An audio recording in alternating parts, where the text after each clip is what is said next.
ఆరాధింతు నిన్ను పూర్ణ బలముతో ప్రేమించేద నిన్ను పూర్ణ మనసుతో ఆరాధింతు నిన్ను పూర్ణ బలముతో ప్రేమించేద ఆరాధన ఆరాధన ఆరాధన ఆరాధన ఆరాధన ఆరాధన ఆరాధన ప్రేమించేద అధికముగా ఆరాధింతున్ ఆసక్తితో ప్రేమించేదన్ అధికముగా ఆరాధింతున్ ఆసక్తితో ఎబినేజరే ఎబినేజరే ఇంతవరకు ఆదుకున్నావు ఎబినేజరే ఎబినేజరే ఇంతవరకు ఆదుకున్నావు నన్ను ఇంతవరకు ఆదుకున్నావు నన్ను ఇంతవరకు ఆదుకున్నావు నిన్ను పూర్ణ మనసుతో ఆరాధింతు నిన్ను పూర్ణ బలముతో ప్రేమించేద నిన్ను పూర్ణ మనసుతో ఆరాధింతు నిన్ను పూర్ణ బలముతో ప్రేమించేద ఆరాధన ఆరాధన ఆరాధన ఆరాధన ఆరాధన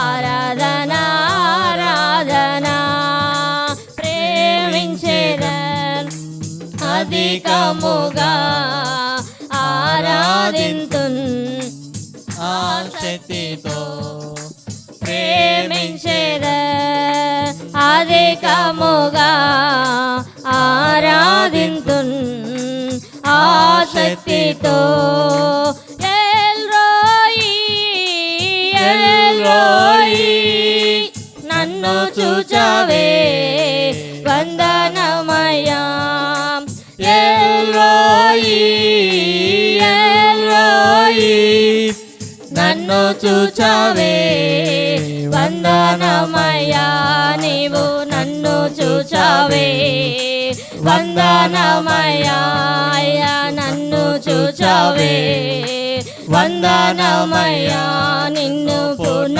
మనసుతో ఆరాధింతు నిన్ను పూర్ణ బలముతో ప్రేమించేద నిన్ను పూర్ణ మనసుతో ఆరాధింతు నిన్ను పూర్ణ బలముతో ప్రేమించేద ఆరాధన ఆరాధన